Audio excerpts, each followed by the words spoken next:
time has come for some brakes.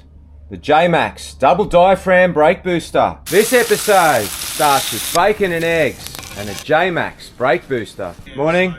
Hey. Enjoy your brekkie while we watch. Don't interrupt me. Busy. Busy. Ryan's going to join us for brekkie and also do the install of it. And have a look at this for technology. We've got a QR code here to scan for instructions. Let's see if we can get the first complaint of the morning. Always rain. Maroubra, raining every time. Oh, cool. Okay, that can be the complaint. I thought you were going to say it's dirty in here.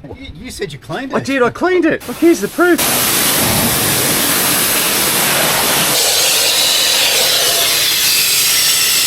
Yeah. So we just watched Jason's video, which is quite comprehensive, and the first thing he does is take brake lines off. But is it a bigger line than normal? They are fatter lines. Fat. And it still doesn't stop. And I noticed on the cap on this model, it can take 3 or 4. Oh, yeah, I don't believe it. Toyotas want 3. Toyotas do want 3. The go-to, the Penrite .3 brake fluid.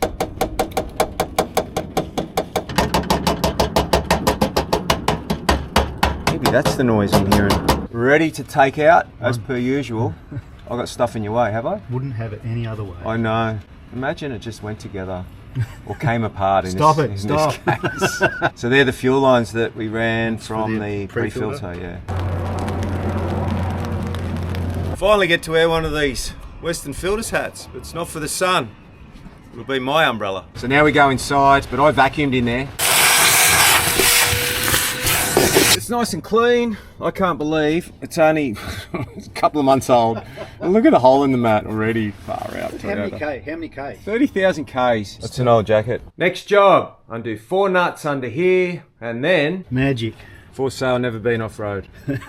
So now we've got to take some crucial measurements. The height of this pin here, and the same for the length of the push rod. How hard can it be? And to the eye, much wider. Yeah, wow. It's huge. How far forward does it bring it? I reckon it'll be alright, because there's plenty in that to squeeze up a bit. There's plenty in that. Yeah. The bench. So what we're doing here is we're putting the face of the booster facing down, and then we're going to take our measurements. Pretty close. You're just going to eyeball it? No, it's not. No, we'll measure it. Carpenter style. Carpenter style, yeah. That'll be 20 grand. A freshie. So the mechanic needs something from the chippies box. Tape measure. It might be a little bit rusty though, Brian. The plumber left it out in the rain. So off the backing plate. 222. It's pretty easy. You happy? It's 222. Yep, right on the nose. I mean, realistically though, if it was 221 or 223. That one's not so super critical. It's this one, the pin height that pushes in the back of the master cylinder. That one's got to be pretty spot on. Oh no, I just wanted to stop. Yeah. The only time you're going to need to spend money to not be going fast. I ran out of brakes coming out of the Waddingans. It was so scary. With bullet on the back, I was using the handbrake at the bottom of the hill. It's the only motorsport where people spend thousands of dollars to go slower. Yeah, and true. Here we are again. Yes. Yeah, behind the trailer, under the motorbikes, over the BMX bikes, under the pedal boards, with the surfboards. There's a system. It works. Is the system just keep cramming stuff in? No, I know where everything is. Yeah, it's in the garage. And if it's not here, it's in the other garage. It's in. Wait a minute. There's 2 hands and 3 tools. There's 4. There's a socket, extension, ratchet, spanner, and dodgy a shifter. bent spanner, shifter. Yep. So we lock that off.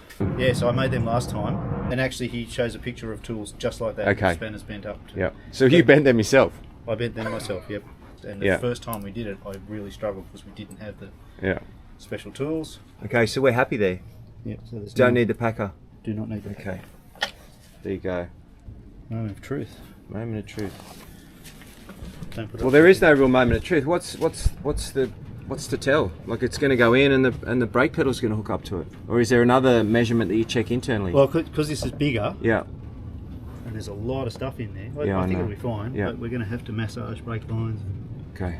But internally, where that hooks up to the... That's all the same. Make sure that the yoke goes over the pedal, because the pedal can't go any further back, and you can't really push that in. Yeah. by Okay. hand. Oh, I like that. It looks like it's going to want to stop.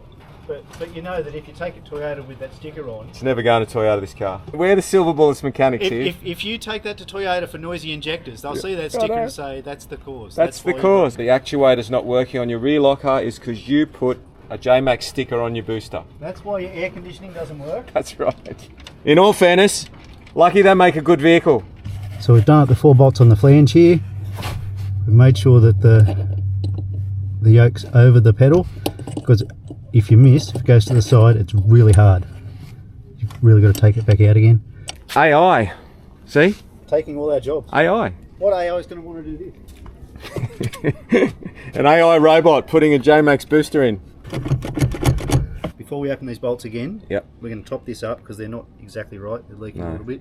And we've got to massage these brake lines a little bit because this is fatter than the old one. Yep. I really don't want to empty the master cylinder because we've got enough to bleed.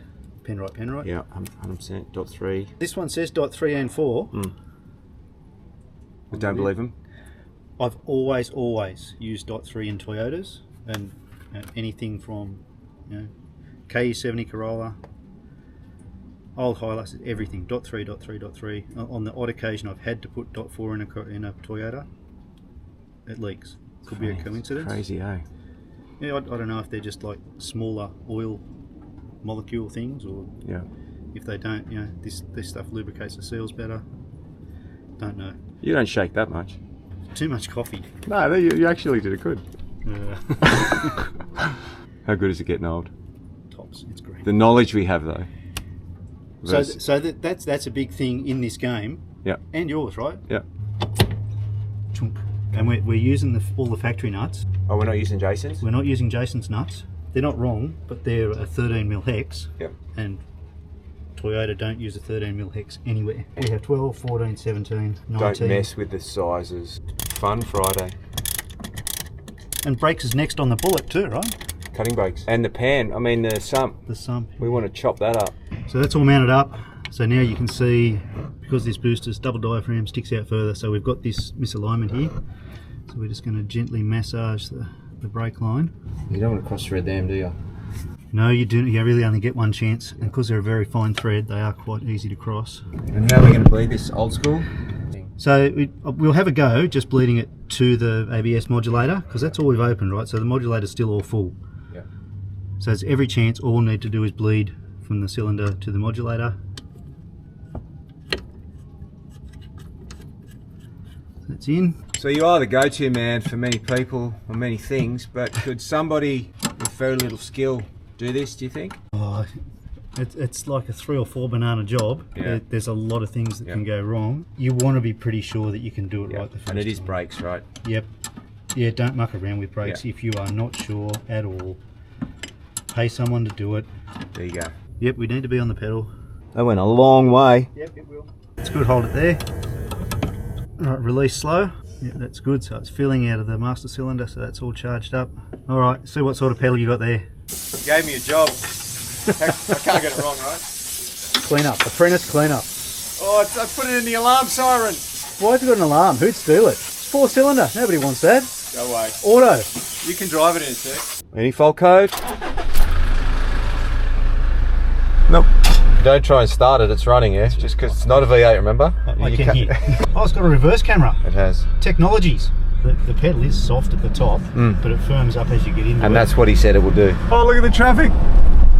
What's happened here? We need a recovery. Oh, he's stuck on his diffed out. Oh, too funny. Yeah, we won't go home that way. That's only just happened. So what do you think of the auto? Because that's not, you're not testing this for brakes because you didn't drive it before. What do you think of the auto? It's smooth? I drive autos all the time at work. It is, it's nice. Yeah. Traction control works. We fixed that too. We're in a position where we can lock it up without being too dramatic about it. So I'm just going to ease into it here. No one behind us.